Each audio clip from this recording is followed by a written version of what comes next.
The oddest couple since Felix and Oscar, Harry and Rob. Today on Uncommon Knowledge, Harry Shearer and Rob Long, Hollywood buddies who disagree about everything. Shooting in Beverly Hills, Uncommon Knowledge, now.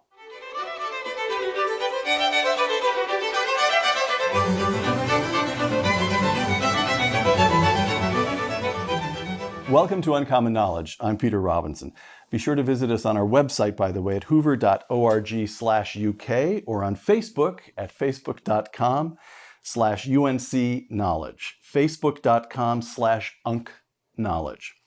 Born in Los Angeles, the author, musician, and comedian Harry Shearer has been an actor since he began appearing as a child on the Jack Benny program. Floor walker. Now, wait a minute. I was the Frank Nelson. Yeah. Oh, yes. Oh, great. But I didn't appear as that. Actually, though. You guys have really nailed the web demo, by the way. Yes, They're going to eat this up. All right, stop. Okay. Mr. Shearer's film credits include Abbott and Costello Go to Mars, The Robe, and A Mighty Wind, and the cult classic This Is Spinal Tap. Host of the weekly Santa Monica radio program Le Show, Mr. Shearer is probably best known for The Simpsons, on which he provides the voices for characters including Mr. Burns, Waylon Smithers, and Principal Skinner. In the mid-1980s, Rob Long moved from the Northeast to Los Angeles to enroll in the writing program in the UCLA Film School. Just a few months later, his scripts had so impressed Hollywood that he was hired to produce the final 3 seasons of one of the most successful sitcoms in the history of television, Cheers. You killed it. At the time, Mr. Long was... We laid it to rest. 24. He was 24. I'm trying to make you look. I know, I'm sorry. Mr. Long has remained at the top of the television industry ever since. His newest comedy, Sullivan and Son, in which he serves as executive producer, premiered on TBS this summer. Whenever Mr. Shearer discusses politics, he sounds like a Hollywood liberal. No, that is not true, sir. Whenever his friend, prove it, whenever his friend Mr. Long discusses politics, or on Ricochet.com and National Review writes about the subject, he sounds like a committed conservative. There are those who have their doubts about that as well. No, everyone agrees he should be committed. Thank you for the setup. All right, segment 1, the two of us. Politics matters to both of you intensely. How do you remain friends, Rob? We're not really... I just pretend he's either Mary Madeline or James Carville. Let's say both. I actually don't think Harry's a Hollywood liberal. I am definitely a rhino, but he's not a Hollywood liberal. Harry's sort of a free spirit. So we agree on at least 30%. Yeah. We may disagree about the ultimate outcome of it, but Harry's sort of like, you're an iconoclast in many ways. I mean, you're not a fan of the president. I am not. And I'm not a fan of the president. How did you meet, by the way? Give me the... We have a mutual friend, right, who was writing with me on Cheers, named Tom Leopold, very funny man, and he and Harry had did a lot of projects together. And then, as weird coincidence would have it, I moved in about two blocks away from your house. Yes. And then I got a puppy, and I was walking my puppy. We tried home. to get a restraining order, but it didn't work. I was walking my puppy home one day, and Harry and his then new wife Judith stopped, and she was a little homesick. She just moved from the UK, not Uncommon Knowledge, but the UK, and they wanted to know if there were any puppies available, and there's one other puppy available from the litter, and so we had brother dogs for 10 years. Cohiba was brother to your dog. To Victor. And now we have sister dogs. Illy is the sister to Doris. So we're bonded in a canine way. Exactly right. We're like canine in-laws. Okay. Or step-parents or something. Yeah. And so when did you discover that he's more or less conservative? I mean, how does it work in this town? You meet somebody, you have friends in this town. Yeah. I'm not. You think you're going to learn something about Hollywood by talking to us? He can barely get work here, and I'm working in London. So what do you want? You ought to be talking to Brad or Warren or somebody. How it worked is we were neighbors, and we'd walk the dogs and talk and talk about everything. And politics comes up sooner or later. I don't know, but I listen. I mean, Harry's never been shy about his opinions, nor have I. So I think we would just talk about. But I think the difference is that if you have a sense of humor, then there's always something to laugh at, and you're honest. There's always something to laugh at. So. And we would tease each other about, our what we assumed to be the other person's beliefs, or who had to defend what. Right. As it turns out, I think Rob has stayed more where he was when I met him than I have. I've definitely moved away from any sense that, I was making fun of Bill Clinton all during the Clinton administration, but I think I was on my radio show, but I think I waived at that point my usual stance, which is assume the worst about everybody. And so I was late to the party on that, assuming that the Monica Lewinsky stuff was really true. I was having him concoct alternate explanations, like she was in to do, colon cleansing on him or something like that. You know, that was his explanation to Carville in one of the sketches on my show. Yeah, she's just doing that. But anyway, Let's just pause for a minute while we purge that image. Purge that thought. Yeah, that's right. Speaking of purge, there is an image of it. There by is, the way. yeah, I'm sure there I is. generated that as well. Anyway, yeah. Please. So you started out, is it fair to say, a little crude maybe, but it's fair to say you started out as a liberal and are now more or less libertarian? No. How would you describe No, yourself? I don't think I choose to adhere to any particular philosophy, because I don't think any of them, I think all of them have been found wanting. So you think of yourself, what, as sort of the court jester to the world? Just, it's... Well, that's what the huge revolving sign says over my house. So, That's right. Yeah, that's right. Dangerous anti-American. so I have to take credit for that. I paid for it. Think carefully for a moment. Think locally.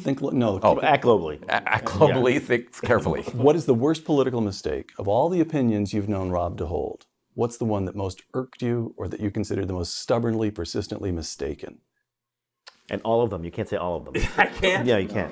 No, well, that would be hard for me, because I really don't listen when Rob talks.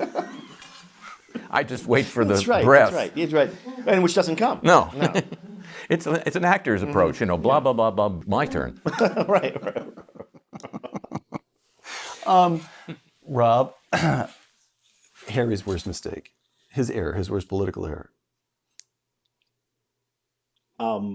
See, now Rob actually has a list. Rob has a list. He's such a good listener. It was showing up at an Ariana Huffington for Governor fundraiser. As a friend. Yeah. Well, you were on the dais. Yes. So friendship, Don't be glad of it. friendship trumps politics?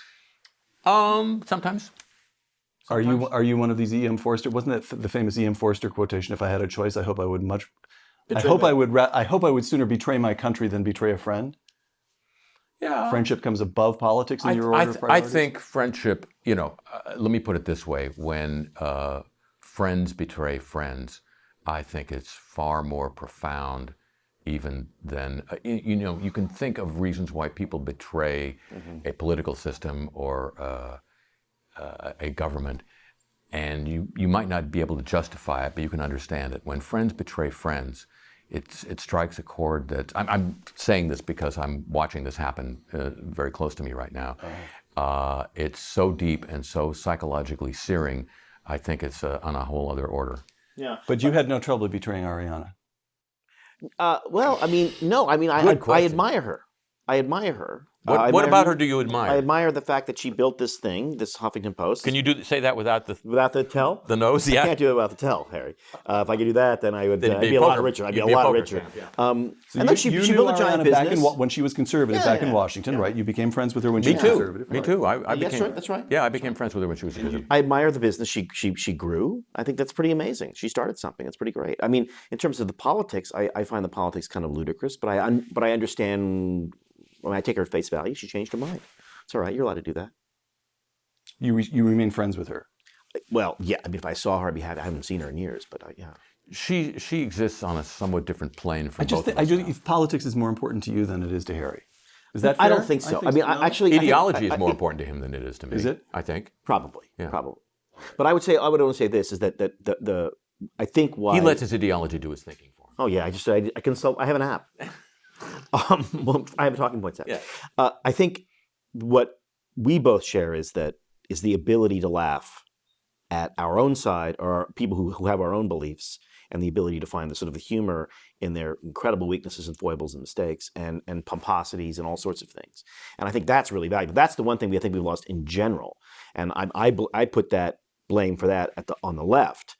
Because I think the left got extremely pious, and they happen to be in charge of the entire media at the time. So now there's not one person on television who has a critical view of standard left-wing nonsense. Not one. They all kowtow because they have no sense of humor. All right. Segment 2. Pow. I'm not on television. Segment 2. Segment 2. The intellectual history of Mr. Robert Long. Rob, very short. told me at one point. Wait, you said intellectual history? That's right, yeah. Just go with it. Yeah, okay. You told me once that you became a conservative during your first year in Hollywood. In fact, I made notes and I've dug them up. Quote, I'm quoting you, a friend gave me a copy of Modern Times. Modern Times is the history of the 20th century by the conservative British historian Paul Johnson. By the way, when you dug this up, were there any Indian artifacts nearby? It's for sale in the lobby. Okay. I kept reading quoting Rob again, I kept reading one thing after another that they'd never taught me at Andover or Yale. I'd read something and I'd say, wait a minute. Right. I took AP history. How come I never knew about that? Close quote. Explain. Well, I think it's true. I think when I was in, when I was in high school, which is during the McKinley administration, everyone was obsessed with nuclear Armageddon. That's an old joke for the kids who don't know who McKinley is. Yeah, well, I will not stoop. I'm not going to dumb it down, Harry. They can Google it while they're on the thing. They're on like. And anyway, everything I learned was that Reagan was going to blow up the world. He was insane, and we're going to have a nuclear Armageddon. That was the cultural zeitgeist at the time. ABC, whatever network had the day after. It was all about like terrible, terrible Cold Warrior Ronald Reagan. Wait a minute, ABC was being shown at Yale? No. Okay, but I thought this was high intellectual school. history. Yeah, that's right.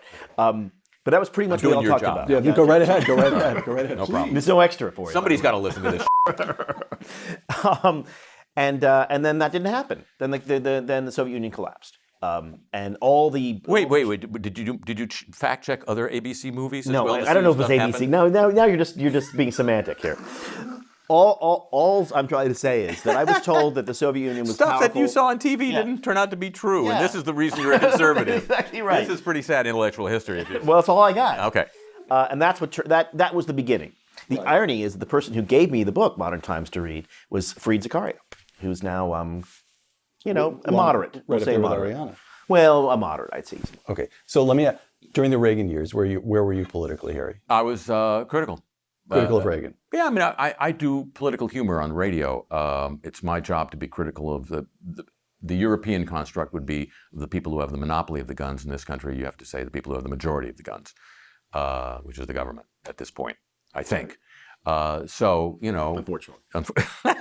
So whoever, has that role, my job is, and I relish that job, of finding what's wrong with the people who are running the place. Okay, now we go to a clip from this is now whiplash time. This is the intellectual the intellectual history of Harry Shearer. We go to a clip of the Can I just go stand outside while you're doing this? stop that. Working on your tan? Well, I just Hold on. Could you do a Benny for me? Now cut that out. Now cut that out! Right. The big uneasy. We now go to a clip of Mr. Shearer's The Big Uneasy, his 2010 documentary on New Orleans and Hurricane Katrina. Not on Hurricane Katrina. On the after effect? On the cause of the flooding. This is important. On the cause of the flooding. Which was not Hurricane Katrina. That's the point of the movie. Okay. Clip and then... The other thing Katrina taught the nation was a need to go back in and look at the levees, see if they still met the capacity that they were designed for, and were they being maintained? According to the Corps of Engineers, around the country there are more than 100 cities that have levees which may not be protecting them as well as they think. Hello, Sacramento. Okay, so... Now, she is Karen Durham Aguilera, who at the time was the head of you're going to like this verbiage, Task Force Hope, which was the TFOH. Yeah, the part of the Army Corps of Engineers, which was doing the building of the new $14 billion, you paid for it, system that is currently protecting New Orleans.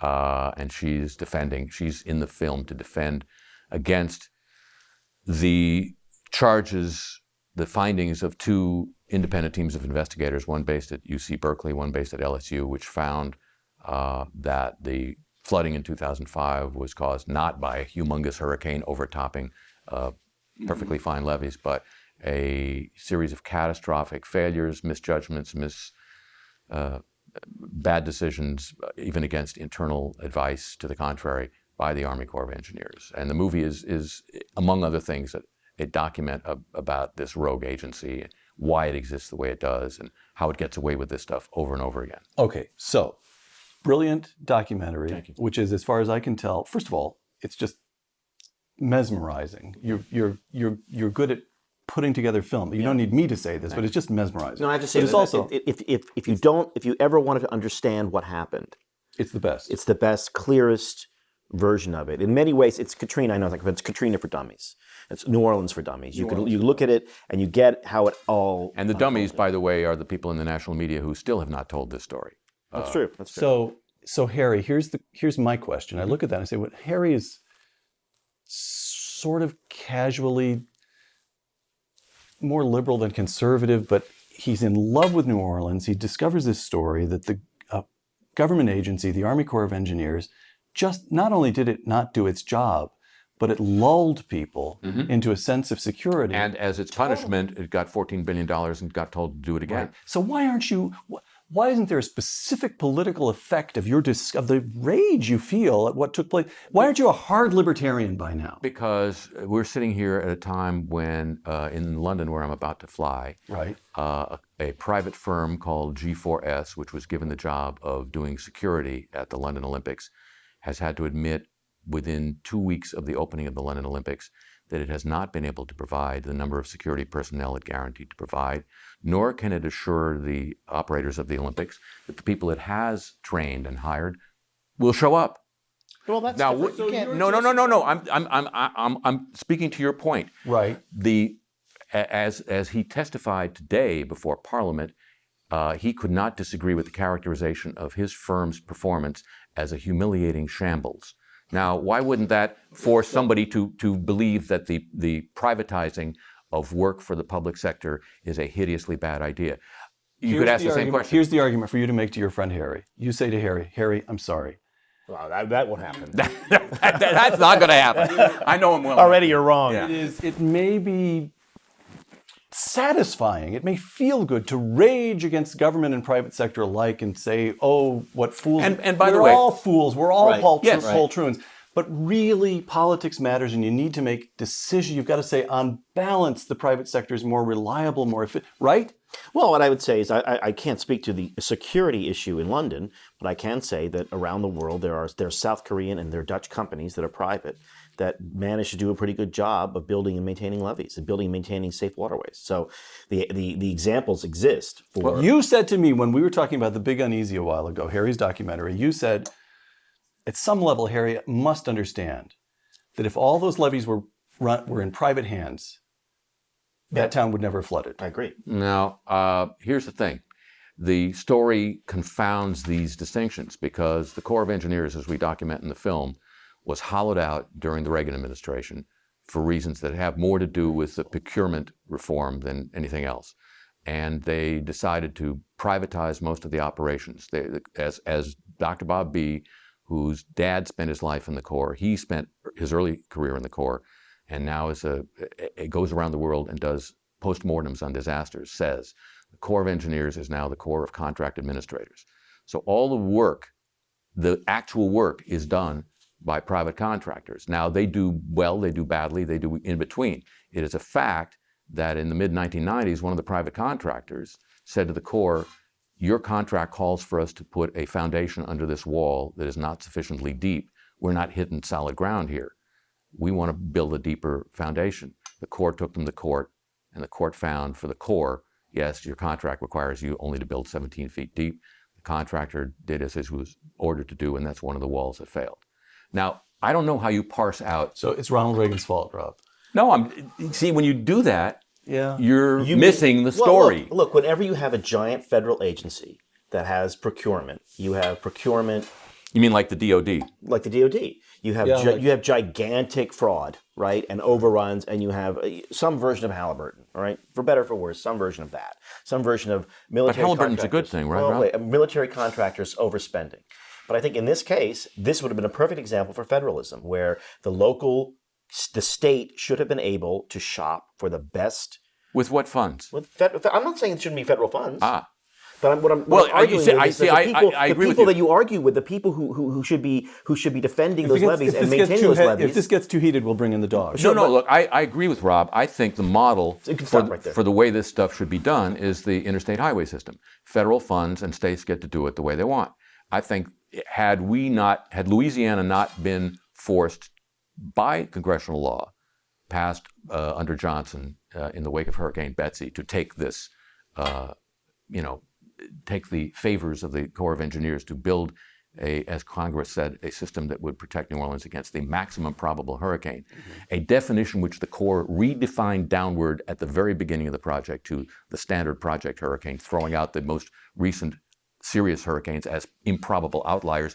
Louisiana might have been better. But let's be honest, the Corps of Engineers right now, and has been since they built the St. Louis Waterway, right? The Corps of Engineers is simply Congress's own private construction company. That's correct. And all they do is Congress will get to say, well, build something in my district, build something in my district. It's all it exists for. So it is a box of Legos for Congress, for congressional pork barrel spending. Segment 3. And you get disasters when that happens. Segment 3.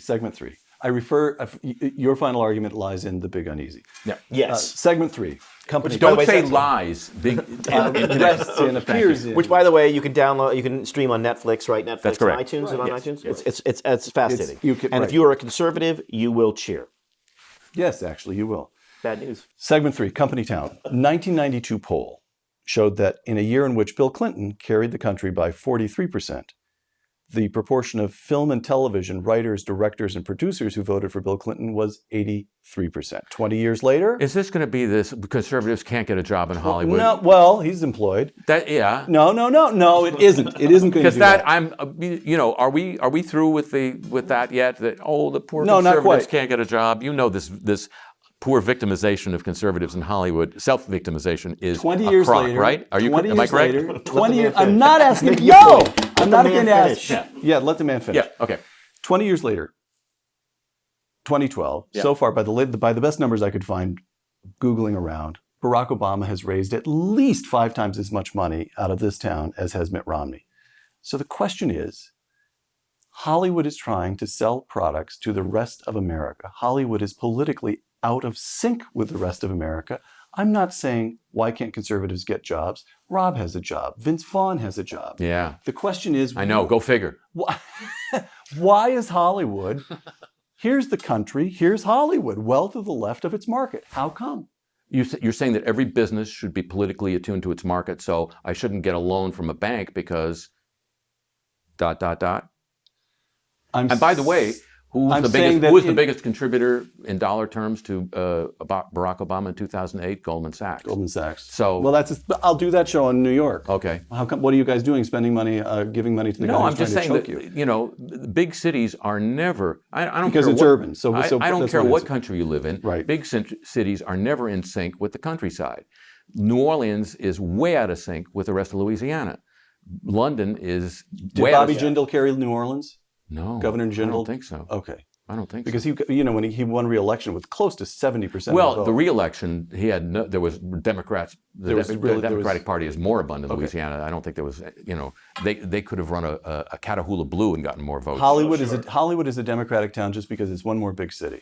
No, I think Hollywood's a Democratic town because that's just the prevailing nature of the people who work here, and I think San Francisco is more liberal than Los Angeles. But I think separate show.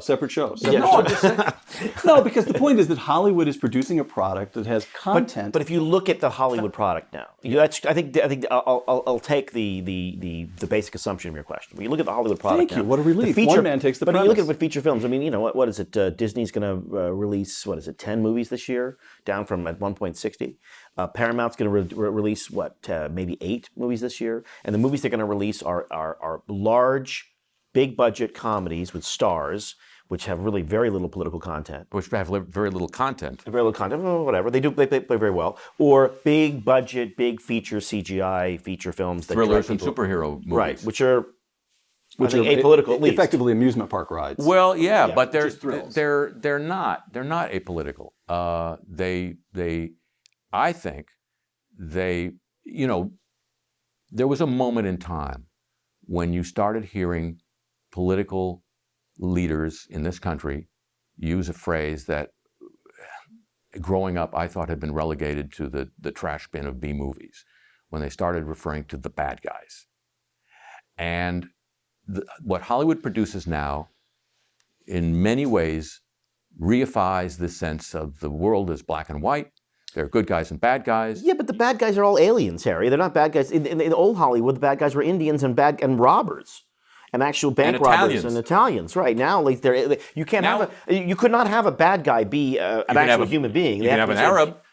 Where? What is the movie where the Arabs are bad guys? 20 years ago. 20 years ago. Maybe 20 years. Well, that's when the Arabs were bad. Well, that was before 9/11, right? Okay, so let me try the question. 9/11 was their shining moment. Harry, you grew up in this town. Yes. So when you were a little boy, this town was putting out movies like It's a Wonderful Life. Great train robbery. I was the Great Train Robbery, the Gold Rush. No, I knew you were going to do that. No. The one with the moon. The one with the moon, and the nude guy walking. Isn't that your? Yeah. Mr. Benny? Yes. Now cut that. Yes. All right. Now cut that. Go ahead. So, let's take one movie in particular, The Best Years of Our Lives, which is 1946 or 47? 46. 1946. William Wyler. And there you have this town producing a movie which is complicated. It talks about the difficulties that soldiers have when they're returning to the United States, but I don't believe there's any way of viewing that movie and concluding that it is anything other than fundamentally celebratory of American life. Right? Right, and the only one kind of quasi-villain in that movie is a John Bircher. Okay, so you have two things going on. One is... There was a John Bircher in 1946? I think that's... One is a certain level of complexity. That is a film that really does rise, I would argue, to the level of art. Right? It's a great movie. And then the second point is you've got the notion that the town that produced that magnificent movie is fundamentally affirming of America. And neither is true of the product of Hollywood anymore. What happened? Well, you had a generation of people running Hollywood at the time who were immigrants, mainly, who were very grateful at bottom for the fact that they were not back where their relatives were being incinerated. So they felt... Largely Eastern European Jewish. That's correct. Right. That's what I mean. So there was an underlying level of gratitude for a haven, an imperfect haven. We remember the ships that turned Jews back, but a haven nonetheless. You can't replicate that generation after generation, in the same way that people who come up poor and achieve some wealth complain that their kids don't, take stuff for granted that they never did. You have a generation of people running Hollywood now who take stuff for granted. Isn't that sheer callousness? No, it's human nature. If you're a big-time it's human nature. You have the money. You take your children to India for vacation because you're so rich. You certainly have a place on Cabo San Lucas down in Mexico. You step off Cabo San Lucas, a little American island. It's very easy to say that the United States of America is still a miracle, isn't it? Well, it's not a miracle. Finland is a, if you look at the list of... Finland's a miracle? Finland's a miracle. Finland's a miracle. If you look No, Peter. Yeah. Seriously. Okay, one of the things I do on my radio show is do a running tally of where we're not number one. And, people who I think share your and Rob's beliefs, will believe that this is a country where, oh my God, we have stuff that nobody else has. Well, the fact is, the list, and I'm not trying to recapitulate the horrible opening speech from the newsroom, but the list... You're about to do it. I'm about to do it. The list of things in which America is not number one is pretty shocking at this point in time. And yet, the health or the stature of a country can be judged by how many people want in versus how many people want out. Right. More people want in than want out every year, consistently every year. More people want to become Americans. More people want to get into Britain than want to get out. I mean, there are a lot of countries of which that can be said. We're not the only one.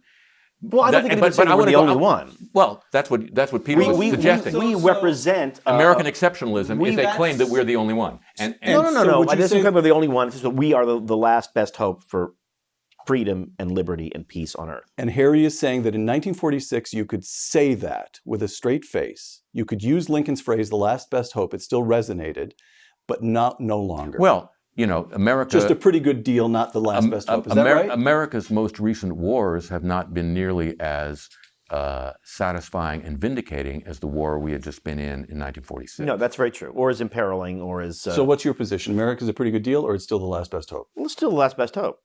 Without a doubt. On account of? On account of our incredibly vibrant economy, even when it's slow, our credible opportunity that people from working poor and middle class have to get rich. The faith in degree that. of social mobility in this country has gone down drastically over the last 30 to 40 years. We are maybe 15th or 16th in the world in social mobility at this point. What do you mean by social mobility? The ability to rise from one class to another. No, that's only defined if you look at the income gap, which is, of course, is completely fraudulent. The truth is that there's the largest increase in middle-class wealth started with Reagan and continues. Now, it's been dipping the past couple of years because we had an economy tanked, but if you are a free agent poor person with an ability to get to any country in the world, the country you want to come to that has the most opportunities in the United States, that is statistically true. Well, cite the statistic. Boys, immigration. We will actually, the amount of people lining up to come. We will have a bright young intern. If you have statistics as you used on your radio show, this is the kind of thing where you move the discussion onto the web. Yeah, I read stuff. Oh, yeah. Okay, so we'll, fine. We'll point people to the web like CNN does. No, if you for full coverage of this story, go to our website.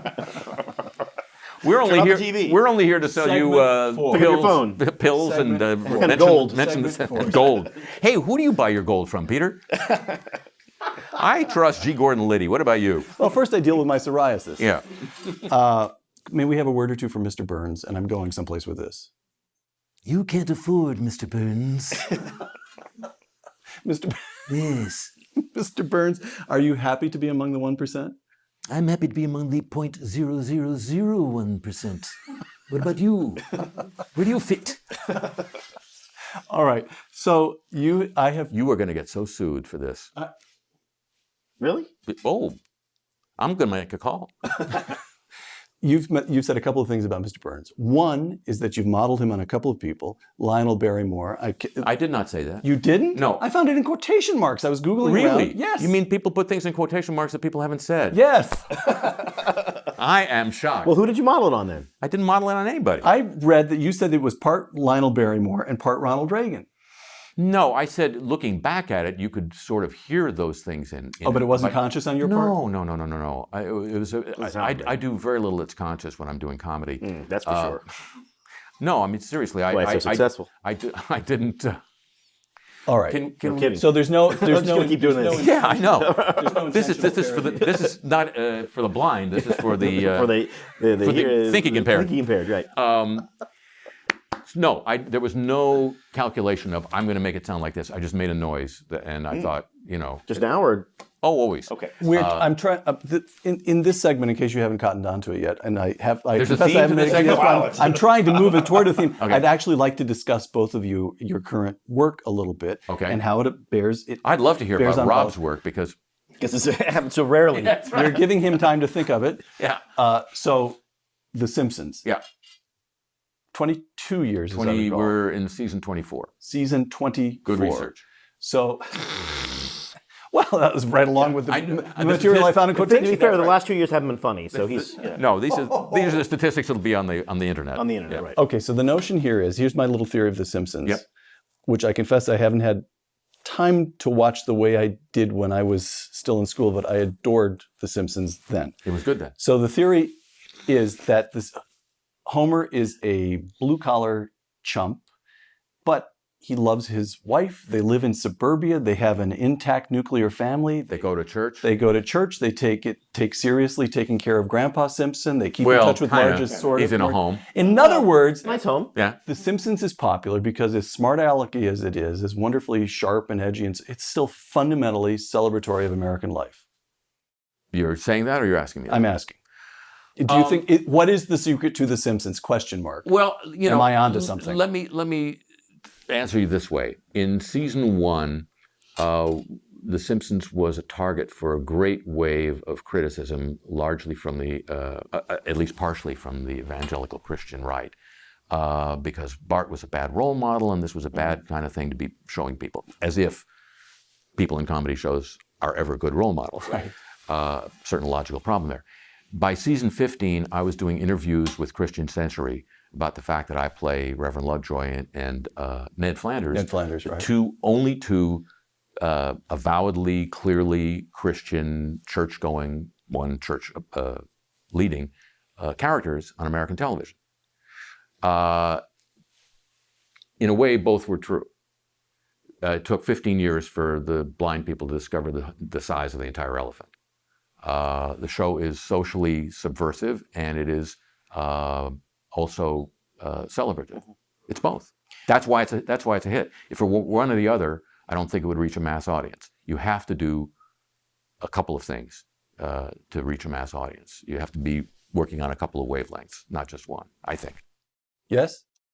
I also think the culture changed a little bit. I mean, even the It's been idea on of for a that, while, like, right. it's been on for a long time, and the culture changed so much that if you are evangelical Christian, you're like, well, at least I go to church in 2012. Look, that's better than anything else we got. Well, excuse Whereas me, in but 1990 there were no church-going families on television either. I mean, whatever you think, The Simpsons. It's such a drought, though. I mean, I certainly think that's the only comedy. I mean, there was Touched by an Angel. There are a few other shows that were religious. You're right. The only comedy where you sort of take as your assumption the families go to church, and there's nothing wrong with making fun of a preacher. There's nothing wrong with making fun of your hyper-religious neighbor. That's perfectly normal. That's perfectly acceptable in a comedy. I mean, I used to get that all the time. I mean, when I started in 1990, and we were working on a show where people drank, the Cheers. And now you're doing a show about beer. Is that a theme in your it's career? completely, yeah. I'm Well, doing your here's job the for you difference. again. Here's the difference. Is that when we started, all of the pressure was don't be vulgar. Like there were a certain number of times you could say bastard. You know, This is 1988. This is 1990. 1990. But that's network television. And that was broadcast, right? Yeah. Broadcast network television. But now the argument is simply what you can't say. You can be as vulgar as you like, really, on broadcast. I mean, there's nothing. I don't do anything Because you moved to cable. I don't do anything on ad-supported cable on TBS that Very funny. very funny that they aren't doing more of on CBS on 2.5 Men. But the political correctness and the care with which all the dialogue is parsed and thought about is so Peter, that's what I extraordinary. want- It's extraordinary. I want to pick up on this because in 19, And agree with it. Well, And extend it. in 1973, 4, Build on it. 5, I was on the radio with a comedy group, and when we made fun of racists, we could have the characters talk the way racists talk. Mm-hmm. But I got fired for saying the word penis. Now Howard Stern makes $500 million a year for saying penis, but you can't have racists talk the way racists talk. This led me to the belief that there is It was just that word, or were there words before it and after it? just that word, that there is a third Newtonian or fourth Newtonian law, the law of conservation of taboo. And taboo moves. And as the culture changes, Right. there is a given amount of taboo in a culture, but it moves to kind of alive here's- with so the... Sullivan and Alive Son. with the- Sullivan and Son I haven't seen yet because No one- as no we one's shoot seen it. as And we no shoot one- I haven't. Well, there'll be millions. We'll see it. as we even shoot, if it as fails. as we shoot this show, the premiere is 48 days hours away, away, yeah. 2 days away. But You nervous? I gather from emails that you and I have exchanged and so forth that that at TBS you feel out from under the overhang of political correctness. Well, in the market of today, but I mean to use sort of Harry's parameter of starting in the early 70s. In the early 70s, late 60s, early 70s, you had race riots in the streets. You had Well, where do you want your you race had- riots? right, exactly. You had a racial terrorism, Black Panthers. You had an enormous sort of violent culture fighting race wars, and you had a very That's a bit of an over... well, not really. Well, it's 4, so I don't know. And you have you had television with a racist. Archie Bunker was one of the most popular shows on television. Talking the way a racist talks. Kind of. But I mean, we had characters talking more blatantly. okay. But I mean, on radio. but it was still incendiary. Yeah. But but the culture could handle that. Whereas now we actually have an African American president, and Half up till now. African. African American president, and we can't. There's a whole range of things you can't talk about on television. Right. Okay. So we've come far in the culture, but my ability to write dialogue. I mean, you could not write an Archie Bunker character today. But you can say a lot of raunchier stuff. But you that's can- my point. The taboo just moves. We still have it. Okay. So segment 5, our last segment here, changes. Is this the last one already? Yeah. Okay. Well, Man, time. I actually, if you could get a shot, I Time actually probably flies. have a parking ticket, but that's well. I got a plane to catch. I don't know about you. What time do you have? You're all right. I'm all right. Well, you're I'm all all right. Thank you. Thank you for your time, John. My pleasure. Well, yeah. It seems like it. It seems like it didn't fly. Rob is not that old, although he's got compared to what? the Mitt Romney Mount gray, McKinley. Mitt Romney gray temple. Compared to petroglyphs, yeah. When the Earth was lava, And when he started, even when he started in this, it was 3 major networks. Yeah, and before. BC when I started, sure. It wasn't major. Then. It wasn't major still until UHF. 6. Yeah, that's right. Fine. So 3.5 major networks. Yeah. Cable TV, internet.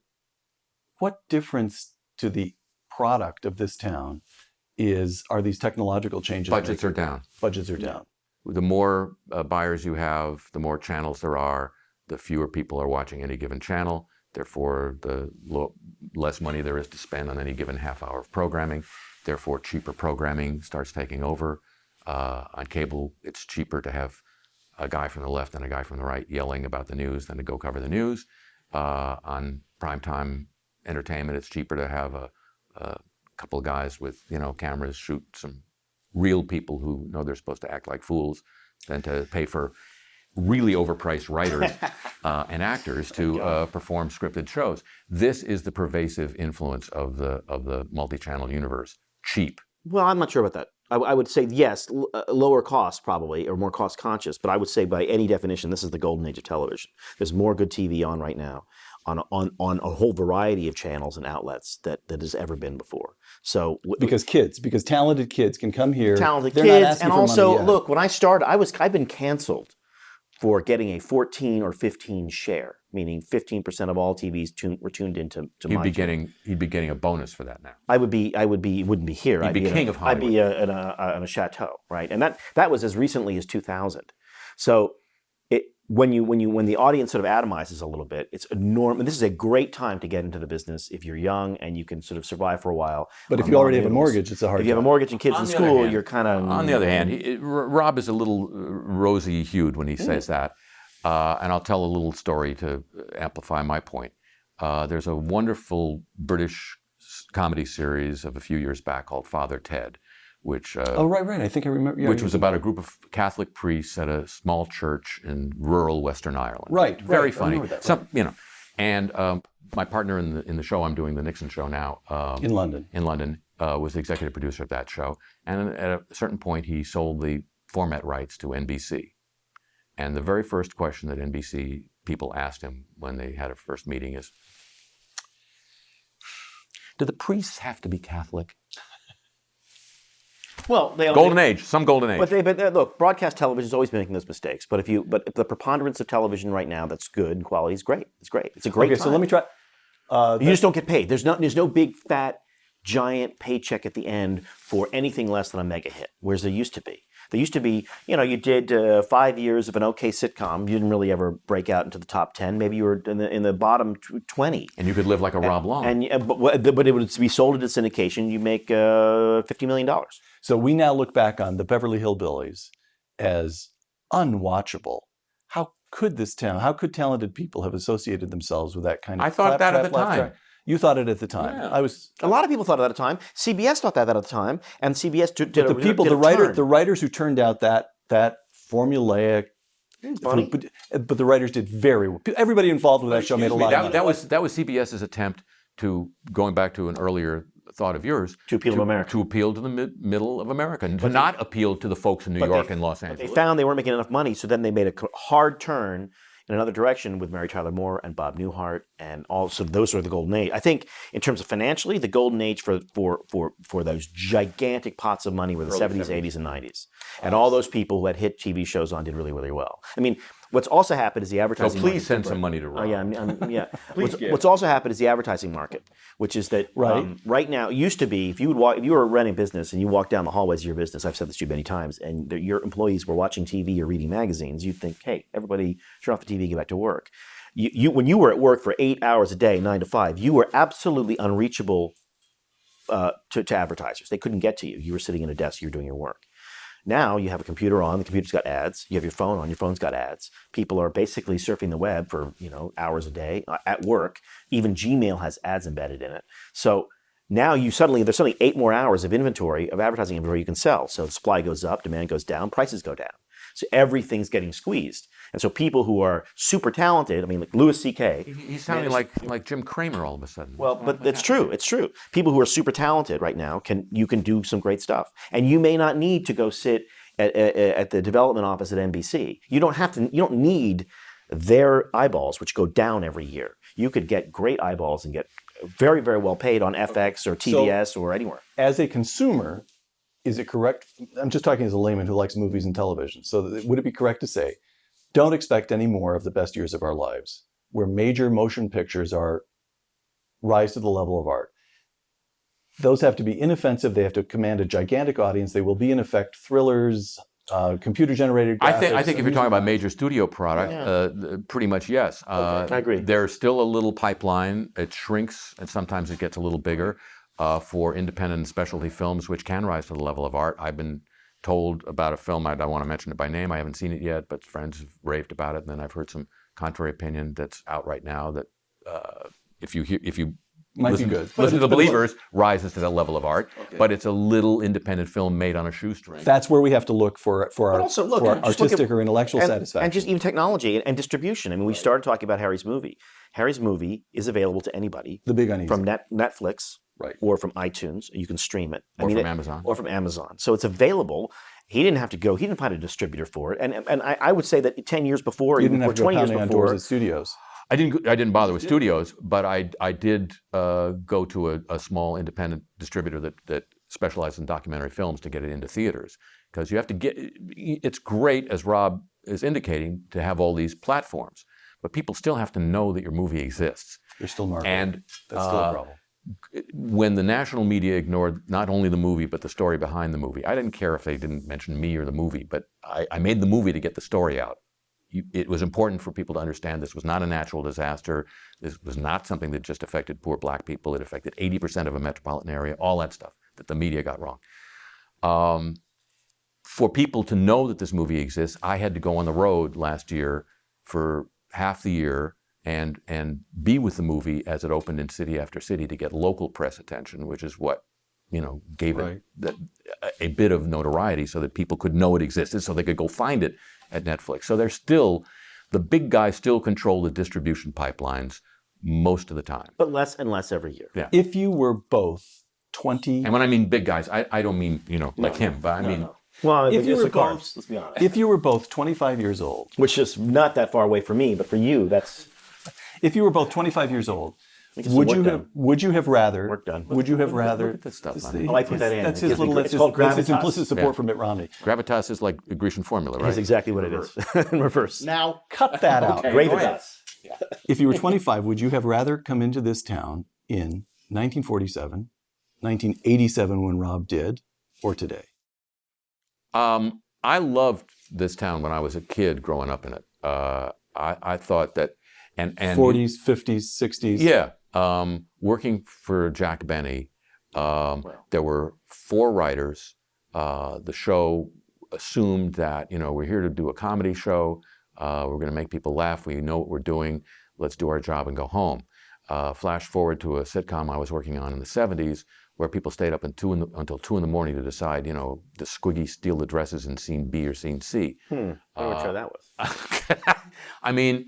The degree to which comedy turned into an operatic art form backstage is just stupefying. And compared to when I came up, when you just did your job, you were assumed to be a professional. Everybody knew what they were doing. Let's have fun. Let's go home. It's just amazing. Every conversation with a network executive now begins with, and I'm really not kidding. This is not an exaggeration, but almost every note session after a run through or a reading begins with, it's really funny. But it's like, and I always think, but what? I mean, that's like we're doing a comedy show here. Like, job done. Right. It's really funny, but yeah. Now, just as a contrast, the pilot that I did for this show in England, which I mentioned, Nixon's the one, showed it to the network chief there had seen it, called us in for a meeting. He said, I like the character. Right? I like Nixon. The way you've done it, and I like the way you've done the show. If only America thought that. And I'm hearing but, and his follow-up was, so how many more do you want to do? Wow. Yeah, different country. Different system. Which, by the and way, different price point. You've touched on, I've got a couple of, I posted on Ricochet. Not for me. No, I know you don't bust your quote. This guy. A couple of questions from Ricochet members. Casey Mulville, quote, could Jack Benny have made it in today's comedy world? Well, that's a very interesting question. Benny was a reactor. That is to say, he loved for his other people in his ensemble to get laughs because he could always get a topper laugh by just reacting. One eyebrow. Yeah. On the other hand, he worked at a much different pace than is ambient today. And whether somebody working at that pace could make it in the comedy business, I don't know. I mean, I work at a different pace than You mean his professional pace or his pace on stage? Everything. The pace of his work on stage, on screen. It was a he was of another time. So when you try to imagine transplanting that, the first thing you think of is, oh my God, everything is frantic in pace by comparison to him. He couldn't possibly just be airdropped down in this moment and work as he did, but he's a good enough talent and craftsman, he probably would have figured out, I got to work faster. There's an old story that Bob Newhart told me that because Newhart had very similar Benny rhythm. Very similar Benny rhythms. No kidding. Yeah, because you did it. I guessed it on a show that Rob produced with Newhart, and I thought, not since Benny have I seen. You actually pulled me aside and said, "You guys like Benny." Yeah. And Newhart has that, and I think he might have been at home or something, and or maybe it was after a table reading, and some executive said, it's a little long. I mean, we could maybe if you could just talk faster. And Newhart said, I don't talk faster. This is what I do. And when you write a script for Newhart, it was always 30-something pages because he was going to get laughs just with a look because you knew his character and you knew how, and he took his time on lines and he just knew intuitively that you take a little extra time, you get a bigger laugh. It's all it is you're just winding it up a little tighter. Whereas now this desperation. You're both sounding elegiac. You don't want to do that. What do you most like about the current environment? Freedom.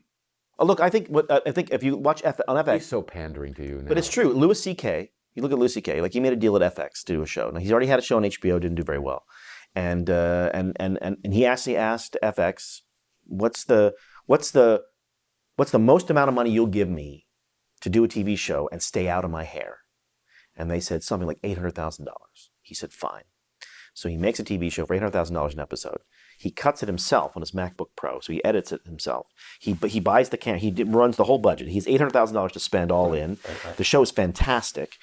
Probably the best episode of television the past year was his, which was I think it's a 1 hour where he goes to Afghanistan to perform for the troops, and his daughter sneaks a little duckling, a live duckling in, which sounds weirdly treacly, but it is absolutely magnificent. And he did it and turned it in. Said, here's my episode. So people who can do that, who are immensely talented, that's the best thing. So I actually think if Jack Benny came back here, he would build a big audience, not even making an adjustment, because it's still funny. Funny didn't change. Funny, it's still funny. Okay, last question. What do you most admire about Harry? My wife. You are friends. Yeah, that's true, actually. This baffling relationship. This is true now. A true perfectionist. Unwilling to compromise on things that he knows are true. Willingness to the only power you have in Hollywood is the willingness to say no and walk away, which he has. And then a genuine sense of humor about everything. Oh, good Lord. I feel like I've died and I'm listening in on my funeral. Well, see, here's the difference. I won't come to your funeral. Okay, fair enough. I won't die. Well, there's deal. Yeah, okay. Well, then, yeah, all right. What do you most admire about Rob? I got to go. I'm late for a plane. You have a plane. That's right. Rob Long. Yeah. Rob Reiner. Yeah. What? Either one? Can I choose? Choose which Rob. Rob. No. I was serious. I know you were. Yeah. I should go second. I'm gonna go the other way. Okay, good. Yeah. No, I admire Rob's intellect, his ability to staunchly defend what he believes, and yet see the logical, wrinkles that might appear in it to a critic, and defend against those with gusto. He likes you because you push back. His delight in food. And his knowledge therein, and his ability to do. I'm a cook. Rob is a baker, which is a whole different branch of the food thing, and he is impeccable as a host. Dogs, food, and politics. That's all you need. That's life. Harry Shearer and Rob Long, thank you. For Uncommon Knowledge, I'm Peter Robinson.